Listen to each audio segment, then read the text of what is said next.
Welcome to this 4-part mini-course on nuclear radiation. How can we ever survive? Some good news from Japan. My name is Doug Darnowski, and I'm going to be leading you through the 4 parts where we're first going to discuss why you should be concerned about this. And then in the second and third parts, we're going to discuss a particularly useful, uniquely qualified expert. He's a Catholic servant of God who both was a pioneering radiologist, so he knew professionally a lot about radiation and its effects on the human body, but he also knew a lot simply because he was a survivor of a nuclear blast. And we'll learn more about him in those 2 parts.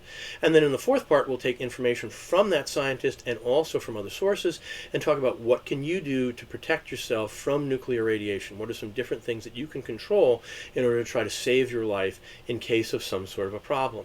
So let's begin our first part, which is our introduction. Why is this stuff important? And why should we care? Well, right now everybody seems to be more and more concerned about nuclear radiation. We hear about conflicts or potential conflicts around the world between countries, at least one of which is nuclear armed and where there are threats of the use of nuclear weapons. Russia and Ukraine obviously right now are at war, and Russia is very heavily armed in terms of nuclear weapons. China, however, is making advances on Taiwan, and China has lots of nuclear weapons. India and Pakistan are both nuclear armed, and neither of them gets along well with the other, and the Indians have also been in conflict with the Chinese recently. On top of that, you have countries elsewhere. You have North Korea, you have ones in the Middle East, like Iran. You also have the Israelis, who are not officially nuclear armed, but it's strongly suspected that they actually have a few dozen nuclear weapons of their own. And all of these, if someone were to let these go in a conflict, could spread nuclear material around the world. When the Chernobyl nuclear plant in Ukraine had an explosion after a near meltdown back in the 1980s, the nuclear material had its worst effects on the people in Ukraine, Belarus, and Russia. However, that material got into upper atmosphere, winds spread around the world, and elevated radiation was seen as far away as Canada. So this is always going to be a threat. On top of that, there's the threat of power plants. There are lots of nuclear power plants. We hear most often lately about the Zaporizhzhia power plant in Ukraine and threats to it. However, there are plenty of them in the United States, Japan, Europe. We've heard about the Fukushima nuclear power plant and the leaks from it in Japan after the earthquake some years ago. And so if one of those was, say, attacked by a terrorist, nuclear material could be spread around, a la Chernobyl. And finally, there are other sources of nuclear material around us, nuclear radiation producing material. All hospitals have got nuclear radiation producing material for diagnostic, imaging purposes, and also for therapeutic purposes. Someone could steal that material. Every once in a while you hear about some high school student who's very interested in science and who finds, let's say, a discarded x-ray machine that somebody didn't clean out properly in a junkyard and takes the nuclear material out of there because the student is very curious about science. This has happened repeatedly in recent decades. Someone could more deliberately go and steal that material and make weapons to harm people. So what are the dangers? Well, first of all, we're talking about radiation.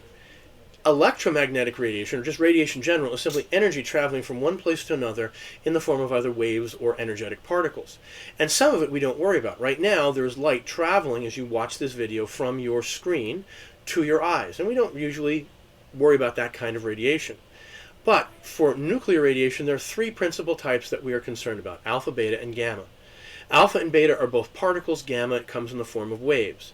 Alpha and beta are comparatively easy to shield against. Alpha can be stopped by a piece of paper or by your shirt, so that's not that big of a threat. However, gamma is the big one that you hear about, especially if you've ever heard of radiation burns. Gamma is the one that's probably producing that for the most part. How would this radiation get to you, or what would be the source of it? Well, we already mentioned some things, but let's make a list. First of all, nuclear weapons, missiles or bombs, which would produce mushroom clouds like the one that you see on the slide. Dirty bombs, that's where someone takes conventional explosives, something like black powder or C4, wraps it in a layer of material, say stolen from a hospital, radioactive cobalt, for example, which is a really nasty radiation source, and then simply blows up the conventional material. It doesn't produce a mushroom cloud, but it spreads the radioactive material around, contaminates people, gets in their bodies, makes them sick. And finally, fallout. So from either of those 2 sources, but especially the first one, nuclear bombs or missiles, if the material gets into upper atmosphere winds, it can travel some distance and then it comes down, either settles down, comes down with rain, and that can make you sick as well. Now, just a little more background. There are a range of kinds of units used to measure nuclear radiation, and you may have heard of these, and it can be confusing. We're not going to emphasize that in this course, but just a quick note. Some of them are designed to help you understand about absorption of nuclear radiation, so in other words, actually taking it into your body. For example, there are RADs, and there are newer units called grays, and you see those in the equivalents there. For risk of, say, of getting cancer, there are units like sieverts or REMS. And if you have a little meter, like an old Geiger counter or one of the more modern ones, that actually measures nuclear radiation, you may see it marked out in any of those kinds of units. But just to give you a sense of things, the LD 50-30, and what that means, LD is lethal dose. 50 means 50% of a large population exposed to this particular dose. So 50 out of 100 people, or 500 out of 1,000, who will die in 30 days. So 50% die in 30 days, 50-30, lethal dose, is 4 to 5 sieverts in a relatively short time. It doesn't have to be instantaneous, but in a relatively short time, as a result of, let's say, a nuclear blast. For acute radiation sickness, ARS, the dosage that'll give you that is 1 to 200 rads in a single day. Okay? And I say, we're not going to heavily emphasize this, but those are fairly large doses. There is some background radiation that occurs. If you get a meter and you measure it, no matter where you live, there's going to be some background. Does it vary somewhat from place to place? Yes, it does, because let's say in some places there's uranium in the soils. You're going to have a higher rate of background radiation there. If you live at a higher altitude because of radiation coming in from outer space, you'll notice on your meter a higher level up there, but it's low compared to those numbers that I just gave you.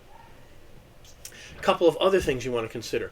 Dose versus rate. Dose is the total amount that you get, whether you absorb it or in however you absorb it, versus rate is how quickly it comes in. A certain amount spread out over 10 years, well, your body can handle a certain amount. We have repair mechanisms built into our bodies that can help us to repair damage. But if that same dose comes in 1 minute instead of 10 years, the damage will be much worse and the effects will be much worse. So rate is also important. And if you have a nuclear explosion nearby, or if you get contaminated with fallout, the rate at which you're absorbing radiation will be much higher than just at that background rate that we were talking about. What's the time frame like? Well, some of the damages from a nuclear, especially a nuclear blast like the one shown on the slide, can be instantaneous. In other words, you are killed almost immediately. And some of those effects can also be non-nuclear. In other words, there's a terrible blast of heat that comes from a nuclear explosion. There's also a shock wave, a pressure wave that comes through, and that kills a lot of people. But you can also be killed by the nuclear radiation very quickly.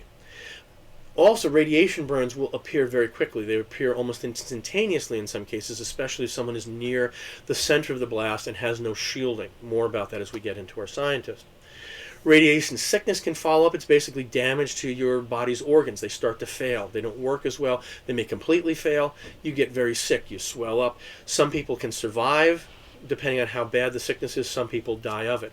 And that can appear somewhere between hours, days, weeks after the initial exposure. And finally, longer term, because nuclear radiation can damage your DNA, and that can then lead to cancer, cancer rates will be elevated in people who have an exposure to nuclear radiation but do not or do survive things like burns and radiation sickness. So who should we listen to? I propose we listen particularly to Takashi Nagai. You see, he lived in the first half of the 20th century. He was a Japanese scientist, and in spite of, because Japanese society is not a Christian society, and they're suspicious of Western Christians, he was a convert, but he became a great hero because of what he did, not only as a radiologist, but what he did to lift the spirits of the Japanese people and help them find meaning after World War II. He was a truly great man, and you see him as he was dying of leukemia, which he had actually contracted before the nuclear blast at Nagasaki, where he lived. But you see him with his 2 children. And again, he was both a pioneering radiologist. All of them died of leukemia because they didn't know what were safe doses. And they'd hold x-ray films next to patients while they were being x-rayed, and they'd get huge doses every day. But he also was a nuclear blast survivor. He was only about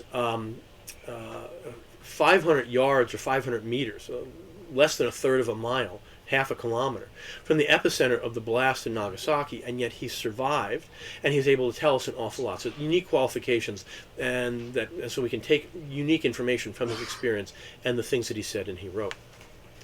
Last about him for this section, To whom should we listen? He was a man of love and peace. He really was. He loved his fellow Japanese. He helped to rebuild his neighborhood, which was devastated. It was the most Christian neighborhood and the most Christian Catholic city in all of Asia, in Nagasaki. It was called Urakami. He built this little wood and partly paper hut called Nyakodo, which means love thy neighbor house, or something close to that. And again, he was a pioneer. He was a blast survivor. He can teach us a lot. Why should you listen to me? Okay, because you could go listen to what he has to say. Well, I can help you because I'm a scientist, a trained scientist. I can help you make sense of the things that are out there. I graduated with a bachelor's and a PhD from Yale and Cornell, in both cases with honors. I've been a biology professor for over 2 decades. And I've written on over 24 books in nursing and emergency medicine, mostly like end of chapter or instructor materials. But nevertheless, I've worked on those books. I have a familiarity with this stuff. In addition, I've had to deal with radiation in my career. I'm an electron microscopist, and you see an image in an electron microscope there. You look through the bit that's gray and black, and that's where you see images. But if you look about 3 feet above that, up the white column, you will see this electrical cable coming into it. There's a thing up there called the electron gun. That's where the beam of electrons to illuminate the specimens comes from. And that kicks out a fair amount of X-rays. So you have to think about it when you're using the microscope to keep your head below a certain level. Otherwise, there is a danger to you. In addition, I'm a molecular biologist. Molecular biologists use radioactive materials, radioactive isotopes, forms of elements, to label certain molecules that they're studying. So they use things like radioactive hydrogen and sulfur and phosphorus, and I've done that kind of work. So I've had to think through those things. I've had radiation training, and so I can help you think through these things, as well as telling you about this great scientist, Takashi Nagai, and what he can help us with.